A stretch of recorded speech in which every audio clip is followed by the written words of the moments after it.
What is prejudice?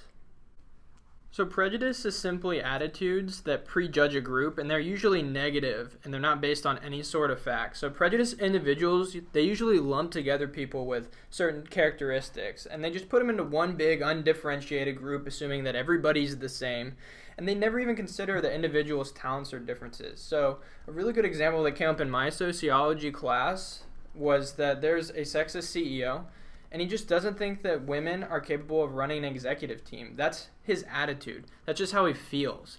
So now let's take a quick look at discrimination. So discrimination is differential treatment and harmful actions against minorities. So the big differentiation here is actions. Like, action is being taken. So you sort of act on your prejudice. I like to think of it as you're going a step further. So going back to our previous example with the sexist CEO, we already know that he doesn't like women. But say there's a woman who is very capable. She's been with the company for 10 plus years. She's extremely deserving of the promotion and the raise. But if the CEO decides not to promote her and give her the job, and instead he gives it to his buddy just because she's a woman, that's discrimination. So that's the big differentiation here. And a lot of times I find the best way to learn about these concepts is through history. So we'll take a look at this situation right here. So in this image right here, we have two women of Jewish descent during World War II.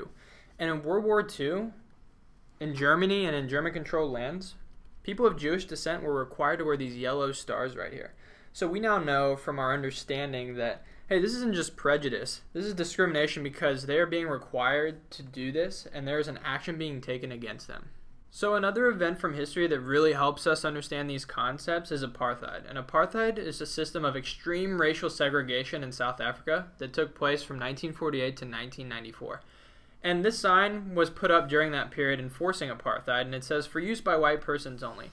So there's definitely prejudice here because there's a negative attitude toward minorities, anyone who's not white.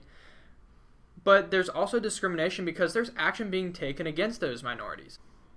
So just in review, now we know that prejudice is just a negative attitude which is not based on any facts, and that discrimination is acting on that negative attitude.